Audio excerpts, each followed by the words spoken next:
ప్రార్థించుకుందాం. మహాపరిశుద్ధుడు మహోన్నతుడైన మా దేవ, జీవం కలిగిన మా తండ్రి, శ్రేష్టమైన ఉన్నతమైన నీ నామమునకు వందనాలు స్తోత్రాలు చెల్లిస్తున్నాం ప్రభువా. మమ్మల్ని ప్రేమించి మా ఆయుష్ని పొడిగించి మరో దినాన్ని మేము చూడటానికి దేవా, మీ ఇంట్లోకి మేము రావడానికి మీరు చూపిన కృపకై మీకు వందనాలు. మా తండ్రి, మరి రాలేని పరిస్థితిలో ఉండి మరి ఆన్లైన్లో చూస్తున్న వారిని మీరు జ్ఞాపకం చేసుకొని తండ్రి ఆత్మతో సత్యంతో మాతో కలిసి వారు కూడా ఆరాధించినట్లుగా సహాయం చేయండి. కృప కలిగిన దేవా, మా ప్రభా, నన్ను మీ సిలువ చాటును మరుగుపరుచుకొని మీ మాటలు దయచేయండి. మీ కృపనివ్వండి దేవా. మేము మిమ్మల్ని అర్థం చేసుకొని మరి అనుదినం లోతైన అనుభవంలోంచి మిమ్మల్ని ఆరాధించడానికి మాకు సహాయం చేయమని మీ కృపనివ్వమని ప్రార్థిస్తున్నాను దేవా. ప్రతి ఆటంకాన్ని చీకటి శక్తులను యేసు నామములో బంధిస్తున్నాం. మీ కృపనిచ్చి మాకు సహాయం చేయమని దేవా, ఆత్మతోనూ సత్యంతోనూ మిమ్మల్ని ఆరాధించుటకు మాకు సహాయం చేసి మహిమ పొందమని మార్గ మధ్యలోనూ మా ప్రియులను జ్ఞాపకం చేసుకొని క్షేమంగా మరి సమయానికి వచ్చి ఆరాధించినట్లుగా సహాయం చేయమని యేసుక్రీస్తు నామం పేరు స్తుతించి ప్రార్థిస్తున్నాం తండ్రి, ఆమేన్.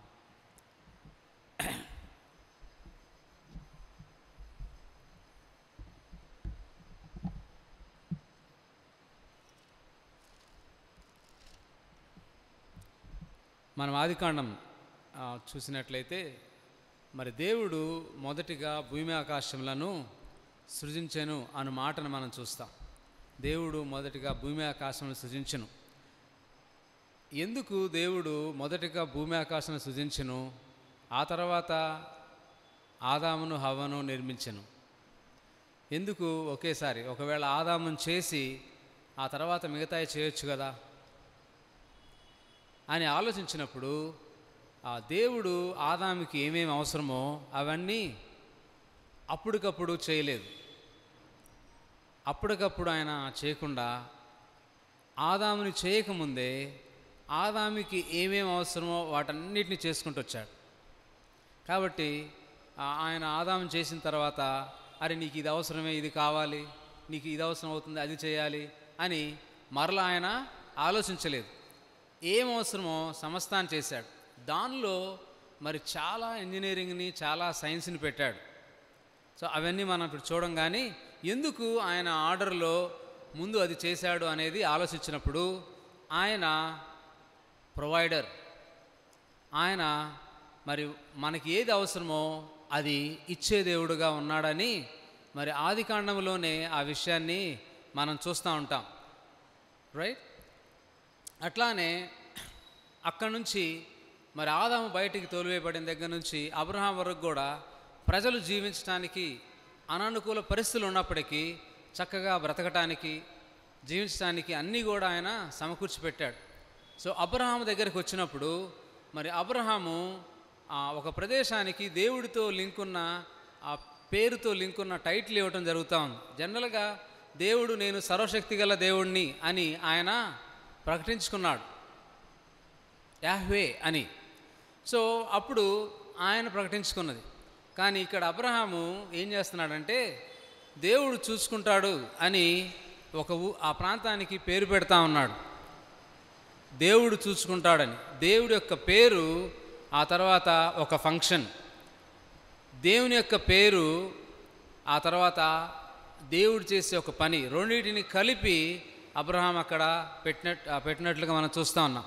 సో యాహ్వే ఇరే, జెహోవా జైరా అని మనం లాటిన్లో చూస్తాం, యాహ్వే ఇరే అని మరి హీబ్రూలో చూస్తాం. సో అంటే రెండు అర్థాలు ఉన్నాయి.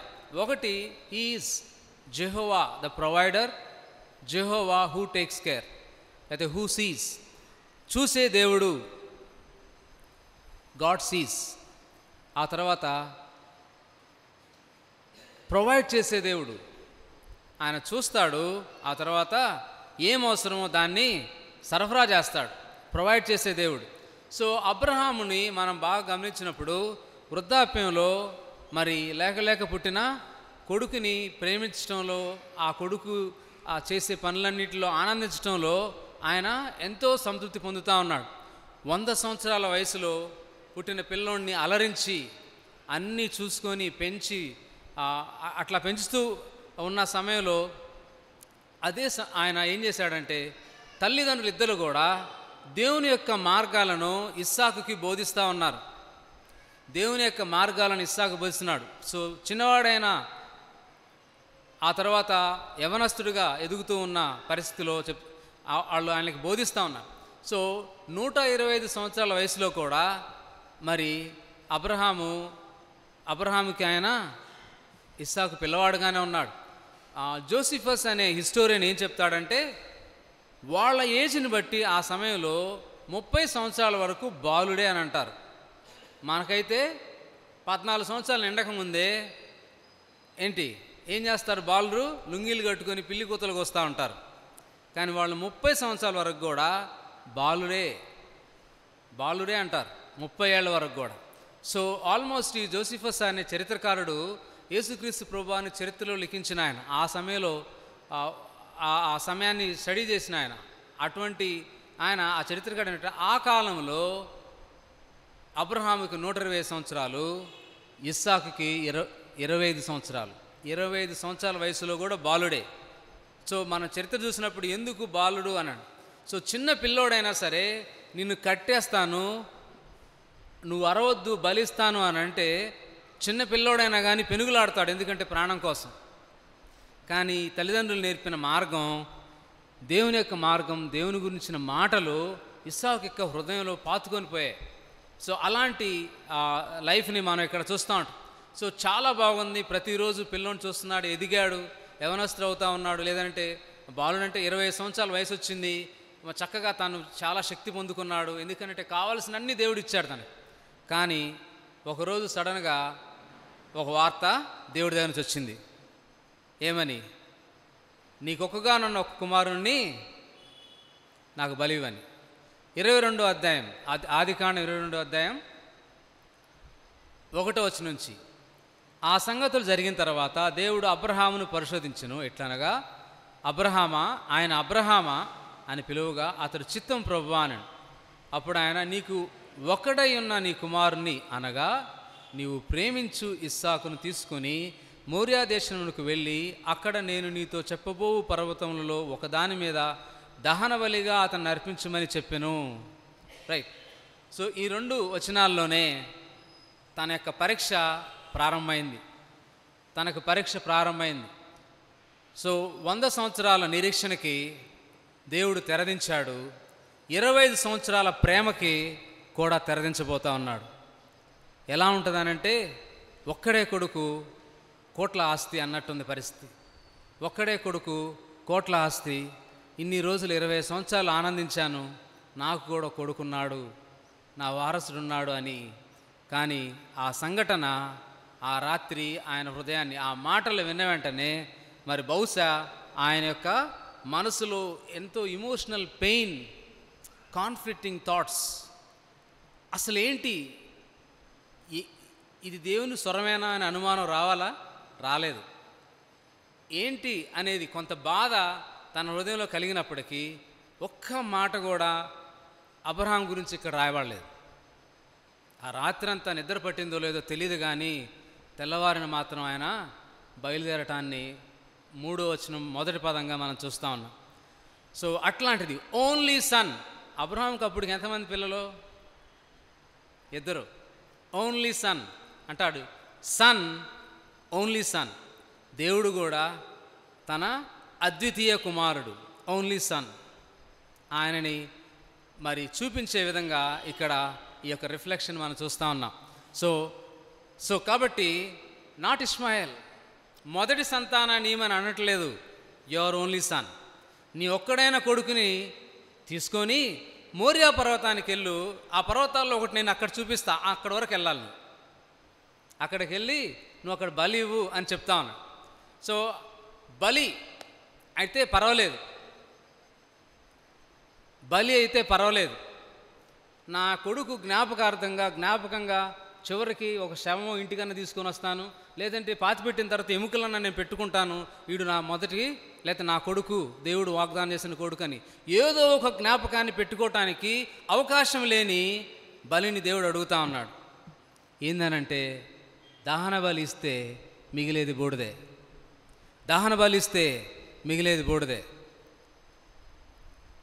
శల్యాలు దొరకవు, ఎముకలు ఉండవు, ఏమి ఉండదు. సో జ్ఞాపకాలు, గురుతులు లేని బలిని దేవుడు అడుగుతా ఉన్నాడు. ఆలోచించి ఆయన ఉదయాన్నే లేచాడు. ఉదయాన్నే లేచి మరి ఆ యొక్క ఒబీడియన్స్, లేదంటే దేవుని యొక్క మాటలకు ఒబీడియన్స్ ఎలా వచ్చింది? ఈయనకి ఇంత ఇమోషనల్ ఎనర్జీ, భావోద్రేకాలతో కూడిన ఎంత బలమైన మరి ఉద్రేకాలు కలుగుతూ ఉన్నాయి, ఆలోచనలు కలుగుతూ ఉన్నప్పటికీ ఎందుకు అంత డెప్త్లోకి డీప్గా ఆయన వెళ్ళగలిగాడు అని అంటే ఆయన యొక్క విశ్వాసం యొక్క లోతు అంత ఎక్కువగా ఉంది. ఆయనకు విశ్వాసం యొక్క లోతు అంత ఎక్కువగా ఉంది. అందుకనే అంత డీప్గా వెళ్ళగలిగాడు. దేవుడు చెప్పాడు, నేను వెళ్తాను. సో ఎర్లీగా లేచాడు. లేచి తన యొక్క ప్రయాణాన్ని ప్రారంభిస్తున్నాడు. సహజంగా ఏం చేస్తామనంటే మనం దేవుణ్ణి ప్రశ్నించడానికో వాదించడానికో ప్రయత్నం చేస్తాం. 125 ఏళ్ళు వచ్చినాయి, నాకు ఒకగానొకడిని ఇచ్చావు, మళ్ళీ వాడిని అడిగితే ఎట్లాగా, కనీసం ఏదన్నా మిగిల్చుకుందాము, గుర్తుగా ఒక ఎముక ఏదన్నా పెట్టుకొని తిరుగుదామని అది కూడా లేకుండా కంప్లీట్గా నువ్వు దహన బలి అర్పించమంటున్నావు. సరే, ఏదో యుద్ధంలో ఎవరో చంపేశారు, చచ్చిపోయారంటే వదిలేస్తాను, నా చేతులతో నా కొడుకు నేను ఎలా చంపుతాను? ప్రేమ చంపనిస్తుందా? ప్రేమ చంపనిస్తుందా? చేతులతో ఎత్తుకొని పుట్టిన దగ్గర నుంచి ఆ చేతులతో కత్తి పట్టుకొని మరి ఆ చేతులతోనే గొంతు కోయటం అనేది ఎంత కష్టంగా ఉంటుంది అంటే అన్ఇమాజినబుల్. మానవులకు అది అసాధ్యం. కేవలం దేవుడి యందు విశ్వాసం ఉంచితే మాత్రమే. కాబట్టి విశ్వాసం యొక్క లోతుల్లో తను ఉన్నాడు. కాబట్టి దేవుడిని తెలుసుకోవటం కాదు, దేవుడి గురించి తెలుసుకోవటం కాదు, దేవుడినే డైరెక్ట్గా ఎరిగిన వ్యక్తి. సో అందుకనే మనిషి యొక్క విశ్వాసం ఎట్లా వస్తుంది, ఎక్కడి నుంచి వస్తానంటే వినుట వలన విశ్వాసం కలుగుతుంది. అది క్రీస్తుని గురించి వినుట వలన కలుగుతుంది. అది క్రీస్తుని అనుభవంలోకి తీసుకున్నప్పుడు అబ్రహాం లాంటి అర్పణకి మనం వెళ్తాం, అబ్రహాం లాంటి అనుభవంలోనికి, అండర్స్టాండింగ్లోకి మనం వెళ్తాం. సో క్రీస్తుని ఎరగటం, సో దేవుణ్ణే ఆయన ఎరిగాడు కాబట్టి దేవుణ్ణి అర్థం చేసుకున్నాడు. కాబట్టి దేవుడి గురించి తెలుసుకోవటం కాదు కానీ దేవుణ్ణి అర్థం చేసుకున్నాడు. కాబట్టి ఆయన ఆ శక్తిని పొందుకొని మరి ఆ విశ్వాసంతో అడుగులు ముందుకేశాడు, విశ్వాసంతో అడుగులకు ముందుకేశాడు. సో ఏదో ఎక్కడో ఉన్నదాన్ని నిరీక్షింపబడేవాడు యొక్క నిజస్వరూపం అని ఆయన అనుకున్నాడు. నిరీక్షింపబడేవాడి యొక్క నిజస్వరూపం విశ్వాసం కాబట్టి ఆయన కొన్ని స్టేట్మెంట్స్ కూడా ఆయన ఇవ్వటం జరిగింది. సో కాబట్టి 3 రోజులు ప్రయాణం చేశాడు. 125 సంవత్సరాల వయసులో 3 రోజులంతా ప్రయాణం చేసి తెల్లవారుజామునే మరి బయలుదేరి 3 రోజులు. సో 3వ వచనం నుంచి, తెల్లవారినప్పుడు అబ్రహాము లేచి తన గాడిద గంత కట్టి తన పనివారులు ఇద్దరిని తన కుమారుడు ఇస్సాకును వెంటబెట్టుకుని దహనబలి కొరకు కట్టెలు చీల్చి లేచి దేవుడు తనతో చెప్పిన చోటికి వెళ్ళాను. 3వ నాడు అబ్రహాము కన్నులెత్తి దూరం నుండి ఆ చోటును చూచి తన పనివారితో, మీరు గాడిదతో ఇక్కడే ఉండడి, నేనును ఈ చిన్నవాడును అక్కడికి వెళ్ళి దేవునికి మొక్కి మరలా మీ వద్దకు వచ్చేదమని చెప్పి. సో నేనును ఈ చిన్నవాడు అక్కడికి వెళ్తాము మొక్కి మీద కోసం. The first words of faith. విశ్వాసం అంటే ఏంది? అక్కడ దేవుడిచ్చిన ఆజ్ఞ, దేవుడు చెప్పిన మాట ఏందనంటే, నువ్వు ఇస్సాకుదైనది ఏది నీకు మిగలకూడదు, ఇస్సాకుది నీకు ఏది మిగలకూడదు. కానీ ఈయన యొక్క వర్డ్స్ ఆఫ్ ఫెయిత్ ఏం చెప్తుందనంటే, మేము మరలా తిరిగి వచ్చేదము, మేము మరలా వస్తాం. వర్డ్స్ ఆఫ్ ఫెయిత్, తిరిగి వస్తామని చెప్తా ఉన్నాడు. సో ఇద్దరుగా వెళ్తాము, ఇద్దరుగా వస్తామని దాని యొక్క అర్థం. ఎందుకు అనంటే, నేను సర్వశక్తి గల దేవుడను, ఎలోహిం, నేను L Elyon, most high. So నన్ను నమ్మిన వారిని నేను కేర్ తీసుకుంటాను. లోతు విషయంలో కూడా అదే జరిగింది. సో దేవుడు తన యొక్క శక్తిని ఆయనకి ప్రదర్శించడం, లేకపోతే ఆయనకి సహాయం చేయడం అనేది జరిగింది. సో ఆ తర్వాత దేవుడు all powerful and provider, nurturer. So El షదైగా కూడా మరి అబ్రహాము యెహోవాని అనుభవించాడు. సో దేవుడిని ఇవన్నీ అనుభవించడం వల్ల మరి తనని నరిష్ చేయగలడు, ఆ తర్వాత తన పిల్లలను కూడా ఆయన పోషించగలడనే దేవుడు అబ్రహాం నమ్మాడు దేవుణ్ణి. అందువలన సో కాబట్టి హెబ్రీ పత్రికలకు వచ్చినప్పుడు మనకి ఈ విషయాన్ని అది చెప్పటం అనేది, రాయటం అనేది జరుగుతూ ఉంది. 11:19 చూద్దామా? హెబ్రీ 11:19.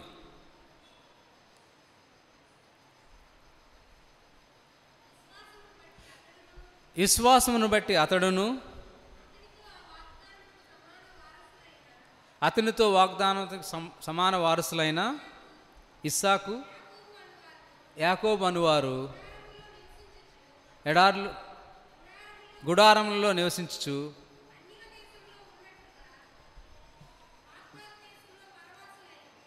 రైట్. ఇంకొంచెం చదవండి.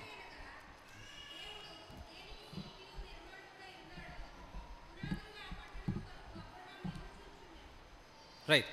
సో దేవుడు ఏ రీతిగానైనా అబ్రహాముకు సంతానం ఇవ్వగలడు, ఆయన తిరిగి మరలా చేయగలడు అని నమ్మాడు.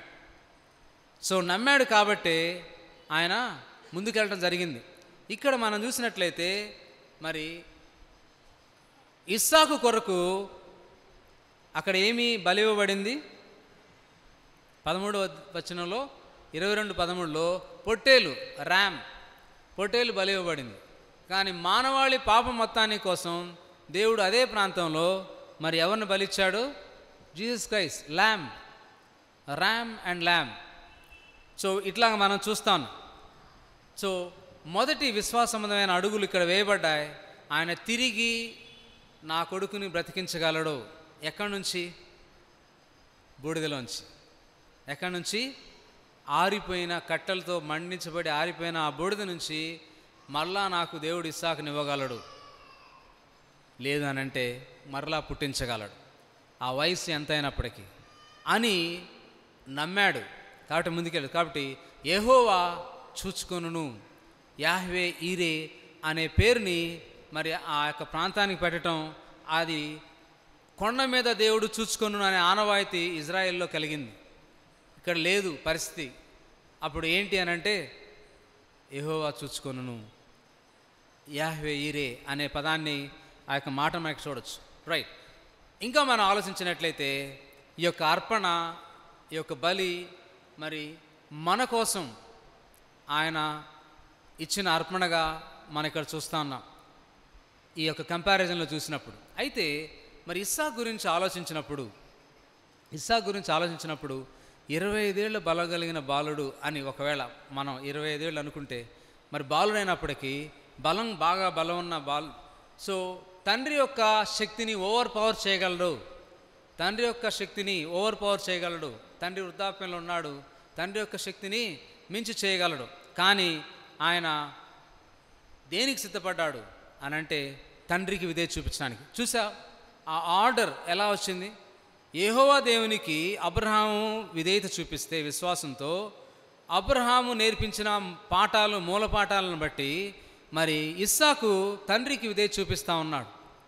25 సంవత్సరాల వయసులో శక్తి కలిగి ఉన్నప్పటికీ, తండ్రి కంటే ఎక్కువ బలం కలిగి ఉన్నప్పటికీ ఆయన విధేయత చూపిస్తూ ఉన్నాడు. అందుకనే మరి దైవజనుడు చెప్తాడు, మానవుల యొక్క సృష్టి చేసే ముందు ఈ మానవులు పాపం చేసి పాపంలో పడిపోతే వాళ్ళని ప్రక్షాళన చేయటానికి మన ముగ్గురులో ఎవరు వెళ్ళెదరు అని దేవుడు సంభాషణ చేసినప్పుడు, తండ్రి, కుమార, పరిశుద్ధాత్మ దేవుడు, యేసుక్రీస్తు ప్రభువారు నేను వెళ్తాను పర్మనెంట్గా నా యొక్క ఆత్మరూపాన్ని నేను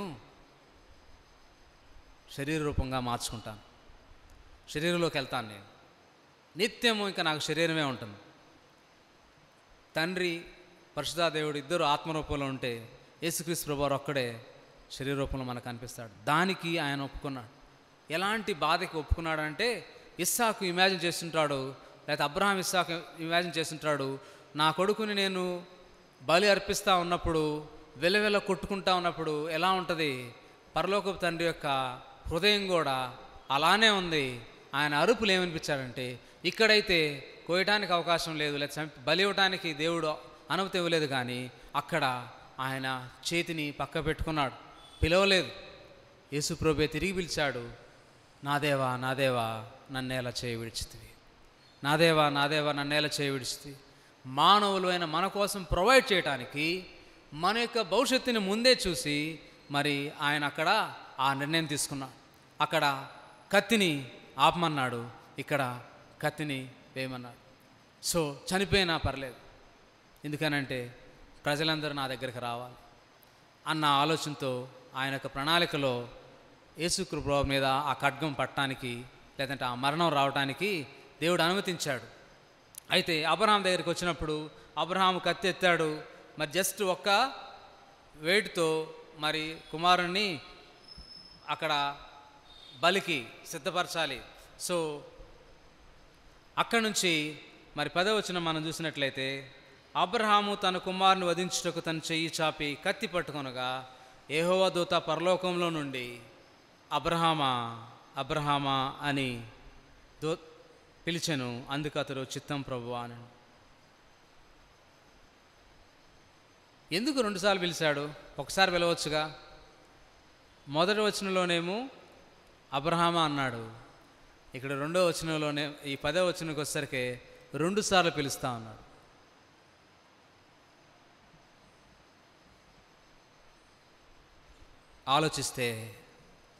ఆలోచిస్తే తన కత్తి ఎక్కడికి వెళ్ళబోతా ఉందో అది ఇస్సాకు గొంతు మీదకే కాదు, అబ్రహాము గుండెల్లో కూడా, అది ఇస్సాకు గొంతు మీదకే కాదు అబ్రహాము గుండెల్లో కూడా దూసుకొని పోబోతూ ఉంది. కాబట్టి తన మైండ్ మొత్తం ఆక్యుపైడ్ ఏందనంటే ఎండ్ అయిపోతూ ఉంది, ఇక్కడితో ఎండ్ అయిపోతూ ఉంది. కాబట్టి 2 సార్లు ఎంఫసిస్ చేసి, ఒకవేళ వేస్తావేమో బతికించగలడు దేవుడు, కానీ అబ్రహాం యొక్క విశ్వాస పరీక్ష ఎక్కడి వరకు? కత్తి లేపే వరకే, దించే వరకు ఇవ్వలేదు. సో కాబట్టి అబ్రహాం యొక్క మానసికమైన ఇమోషనల్ ఈ యొక్క పరిస్థితి స్టేటస్ అంతని చూసి ఆయన 2 సార్లు పిలవడం జరిగింది, అబ్రహామా అబ్రహామా. మొదటి చిత్తానికి 2వ చిత్తానికి ఇక్కడ తేడా ఉంది. మొదటి చిత్తం ఏమన్నాడంటే ఏం తెలియదు. 1వ వచనంలో చిత్తం ప్రభువా అనెను. 10వ వచనంలో ఏమన్నాడు? అదే మాట, చిత్తం ప్రభువా. మొదటి వచనంలో ఏమి నష్టపోబోతున్నాడో తనకు తెలియదు, కానీ చిత్తం అన్నాడు. అదే మాటని ధైర్యంగా విశ్వాసంతో మరలా చిత్తం ప్రభువా అని చెప్పగలుగుతూ ఉన్నాడు. సో అందుకనే దేవుడు ఆ యొక్క అబ్రహాముని 2 సార్లు పిలవటం అనేది జరిగింది. సో ఆయన యొక్క స్టేటస్ని, ఇమోషనల్ స్టేటస్ని, మానసికమైన ఒత్తిడిని ఇదంతా బట్టి 2 సార్లు మరి పిలవటం అనేది మనం చూస్తూ ఉన్నాం, రైట్. సో కాబట్టి అబ్రహాం యొక్క విధేయతకి గుర్తుగా, లేదంటే అబ్రహాం యొక్క విశ్వాసం ద్వారా వచ్చిన విధేయత గుర్తుగా ఆ ప్రదేశానికి యెహోవా ఈరే అనే పేరు పెట్టడం జరిగింది. ఏంటి రివార్డ్? విశ్వాసంలో నిలబడ్డావు, పరీక్షలో గెలిచావు. రివార్డ్ ఏందనంటే తిరిగి ఇస్సాకు తనకి ఇవ్వబడ్డాడు. తను జీవించిన జీవితకాలం మొత్తం సంతృప్తితో జీవించి చనిపోయాడు అబ్రహాం. తను జీవించిన జీవితకాలం మొత్తం సంతృప్తితో జీవించాడు. ఒక్క విశ్వాసానికి 2 రివార్డ్స్ వచ్చాయి. ఇద్దరికి వచ్చింది రివార్డ్స్. సో అబ్రహాంకి కొడుకు మిగిలాడు, ఇస్సాకు మిగిలాడు. కానీ అట్ ద సేమ్ టైం ఇస్సాకు భార్య కూడా వచ్చింది, ఆ రివార్డ్. సో అబ్రహాం యొక్క విశ్వాసం. కాబట్టి నిజమైన విశ్వాసం అనేది ఒబీడియన్స్ ద్వారా బయటకు వస్తుంది. నిజమైన విశ్వాసం అనేది ఒబీడియన్స్ ద్వారా బయటికి తీసుకురాబడుతుంది. అందుకనే యాకోబు పత్రిక 2:17లో చెప్తా ఉంటాడు. యాకోబు పత్రిక 2:17 హెబ్రీ తర్వాత ఉంటుంది.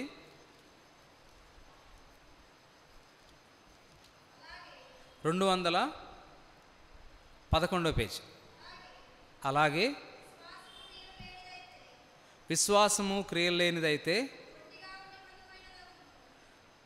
ఒంటిగా ఉండి మృతమైనదగును. అయితే రైట్. సో ఈయన యొక్క దేవా నేను నమ్ముతాను, కానీ నా కొడుకు కావాలి. దేవా నేను నమ్ముతాను, నువ్వు సర్వశక్తిమంతుడు అని, కానీ నా కొడుకుని బలైను అని అంటే దానివల్ల ఇంత చరిత్ర మనం చెప్పుకునేవారు కాదు. ఇన్ని వేల సంవత్సరాల నుంచి అబ్రహాము ప్రస్తావన అనేది ఉండేది కాదు. So intellectual belief in God is useless until it leads to complete obedience. జ్ఞానయుక్తంగా మనం విశ్వాసం కలిగి ఉంటే ఉపయోగం లేదు, అది నిరుపయోగంగా అయిపోతుంది. ఎప్పుడంటే ఉపయోగం ఎప్పుడవుతుందనంటే దానికి రిజల్ట్గా ఒబీడియన్స్ చూపించినప్పుడు. సో ఇంటలెక్చువాలిటీ ఎంతున్నా దేవుడు అడిగేదంటే విశ్వాసంతో విధేయత చూపించు. సో విశ్వాసం విధేయత చూపించు అని. సో అది దేవుడు అడుగుతూ ఉన్నాడు. మనం 19 కూడా చూద్దామా? విశ్వాసం ఎలా ఉంటుంది, విధేయత ఎలా ఉంటుందో అబ్రహాం చూసాం. ఆ తర్వాత విశ్వాసం ఒక్కటే ఉంటే ఎలా ఉంటుందో పరిస్థితి, మనం దేంతో ఈక్వల్గా ఉంటామో ఇక్కడ వాక్యంలో ఉంది. 19వ వచనం, యాకోబు 2:19. దేవుడు ఒక్కడే అని నీవు నమ్ముచున్నావు, అలాగ నమ్ముట మంచిదే, దెయ్యములను నమ్మి వణుకుచున్నవి. వెయిట్. సో క్రియలు లేని విశ్వాసం మృతం. అప్పుడే నువ్వు వ్యర్థుడు అయిపోతావు. కాబట్టి ఈయన యొక్క క్రియలు, ఈయన యొక్క విశ్వాసము క్రియారూపకంగా మరి విధేయతలోకి వెళ్ళటం జరిగింది. కాబట్టి ఒబీడియన్స్ డిఫర్స్. విశ్వాసం ఒక్కటి కలిగి ఉంటే మనకి దెయ్యాలకి తేడా లేదు. ఇంకా ఇవి వణుకుతాయి, మనం వణకం. రైట్. సో క్రియలు, విశ్వాసం, ఆ యొక్క విధేయత అనేది మనం ఇక్కడ చూస్తాను. సో మోరియా యొక్క పర్వతం యొక్క అనుభవం ఈ తండ్రి కొడుకుల్లో అమితమైన ప్రేమని, ఆనందాన్ని నింపింది. అమితమైన ప్రేమని, ఆనందాన్ని నింపింది. విశ్వాసంతో గెలుచుకున్నాడు. ఫస్ట్ దేవుడు చెప్పాడు నేను ఇస్తానని, నమ్మాడు, మరలా తిరిగిచ్చాడు. సో ఎప్పుడు అబ్రహాము ఇస్సాకుని బలి ఇచ్చాడు అని అంటే, ఆ రోజు దేవుడు మాట్లాడినప్పుడు ఆ రాత్రికి ఇస్సాకు అయిపోయాడు. ఎక్కడ బలి ఇచ్చాడు అని అంటే తన హృదయంలో ఆల్రెడీ బలి ఇచ్చేశాడు. తన హృదయంలో బలి ఇచ్చాడు. కానీ నమ్మకం ఉంది, నేను ఇచ్చింది నా హృదయంలో మళ్ళా దేవుడు ఇస్తాడని. సో ఆ యొక్క ఇంటలెక్చువల్గా ఆలోచించినప్పుడు ఆయన ఇచ్చేశాడు బలిని. విశ్వాస రూపంగా ఆయన ఇంకా విశ్వసిస్తూ ఉన్నాడు, ఇంకా నమ్ముతూ ఉన్నాడు, ఆయన నాకు తిరిగి ఇవ్వగలండి. కాబట్టి ఆ మోరియా అనుభవం వీళ్ళిద్దరికీ బ్లెస్సింగ్స్ తీసుకొచ్చింది. ఇద్దరికి రివార్డ్స్ వచ్చాయి. సో ఆ విధంగా మరి అబ్రహాము కొడుకు, ఆ తర్వాత ఇస్సాకు లైఫ్, ఆ తర్వాత లైఫ్ పార్ట్నర్ ఇద్దరు కూడా వచ్చారు. వారి నుంచే ఈ యొక్క వాగ్దానం నెరవేర్చబడింది. నీ యొక్క సంతానాన్ని విస్తారంగా నేను చేస్తానని. సో ఆ విధంగా వాగ్దానాన్ని నెరవేర్చాడు. అందుకని ఆయన యాహ్వే ఈరే, యెహోవాయే చూచుకొను.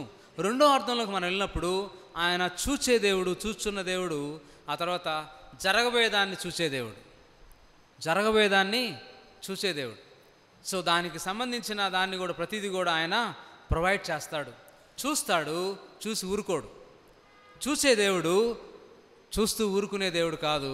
ఆయన మనకు కావాల్సిన అన్నిటి కూడా ఇచ్చే దేవుడుగా ఉన్నాడు. ఏమేమి కావాలో అవన్నీ కూడా ఆయన మనకి ఇచ్చేది. So we experienced a lot. మన యొక్క జీవితంలో ఎంతో సఫరింగ్ని, ఎంతో బాధని, ఆ తర్వాత నొప్పిని మనం అనుభవించాం. కొంతమంది మరి డెత్ బెడ్ వరకు కూడా వెళ్ళిన అనుభవాలు మనకుంటూ ఉంటాయి. Sometimes we regret for the choices we make. కొన్నిసార్లు రాంగ్ చాయిసెస్ చేస్తాం, రాంగ్ డెసిషన్ చేస్తాం. ఆ రాంగ్ డెసిషన్ బట్టి కూడా మన యొక్క లైఫ్ మెస్ అయిపోతుంది. లైఫ్ గందరగోళం అవుతా ఉంది. కొన్ని సందర్భాల్లో గిల్ట్ అనేది మన యొక్క హృదయం మొత్తాన్ని ఆవరిస్తూ ఉంటుంది. మన మైండ్ అంతా గిల్ట్తో బ్లాక్ అయిపోతుంది. న్యూనతా భావం, అపరాధ భావంతో మన యొక్క మనసంతా నిండిపోతూ ఉంటుంది.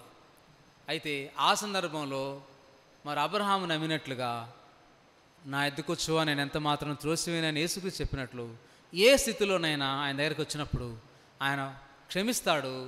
ఎప్పుడైతే మనం రిపెంట్ అయినప్పుడు ఆయన మరలా తిరిగి ప్రొవైడ్ చేస్తాడు. So provider. మనం చూస్తాడు, ఆయన చూస్తూ ఉన్నాడు, ఆయన ప్రొవైడ్ చేస్తూ ఉన్నాడు. సో మత్తయి సువార్త 6వ అధ్యాయం మనం 25 నుంచి 30 వచనాలు చూసినట్లయితే మరి ఆయన ఎలాగా ప్రొవైడ్ చేస్తాడు, ఏమేమి చేస్తున్నాడు అనేది మరి యేసుక్రీస్తు ప్రభువారి యొక్క మాటల్లో మనం చూడవచ్చు. మత్తయి సువార్త 6వ అధ్యాయం 25 నుంచి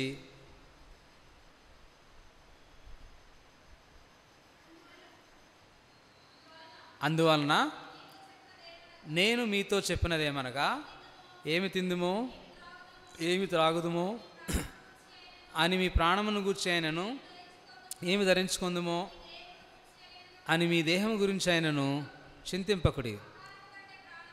ఆహారము కంటే ప్రాణమును వస్త్రము కంటే దేహమును గొప్పవి కావా? ఆకాశ పక్షులను చూడుడి, అవి విత్తవు, కోయవు, కొట్లలో కూర్చుకొనవు, అయినను మీ పరలోకపు తండ్రి వాటిని పోషించున్నాడు. రైట్, మీరు వారికంటే బహుశేషులు కాడ. పోషించుచున్నాడు, ప్రొవైడర్, అన్నీ ప్రొవైడ్ చేస్తున్నాడు. సో మీలోనెవడు చింతించటం వలన తన ఎత్తు మూరెడు ఎక్కువ చేసుకొనగలడు. వస్త్రముల గురించి మీరు చింతింపనేలా, అడవి పువ్వులను ఎలాగ ఎదుగుచున్నావో ఆలోచించుడి. అవి కష్టపడవు, వడకు. ఆయనను తన సమస్త వైభవంతో కూడిన సొలొమోను సైతము వీటిలో ఒకదాని వలన ఆయన అలంకరింపబడలేదు. నేడుండి రేపు పొయ్యిలో వేయబడు అడవి గడ్డిని దేవుడి ఇలాగ అలంకరించినట్లా అల్ప విశ్వాసులారా, మరి మీకు నిశ్చయముగా వస్త్రము ధరింపజేయను కదా. కాబట్టి ఏం తిందుమో ఏం తాగుదుమో అని ఏమి ధరించుకుందామో అని చింతింపకుడి. అనుజనులు వీటన్నిటి గురించి విచారిస్తూ ఉంటారు. కాబట్టి ఆయన ఏం చెప్తారంటే, ప్రొవైడర్, నేను అన్నీ మీకు ప్రొవైడ్ చేస్తాను, నేను అన్నీ మీకు ప్రొవైడ్ చేస్తున్నాను. సో మన అనుభవంలోకి మనం వెళ్ళినప్పుడు యెహోవా యందలి విశ్వాసమే యాంగ్జైటీకి యాంటీడాట్.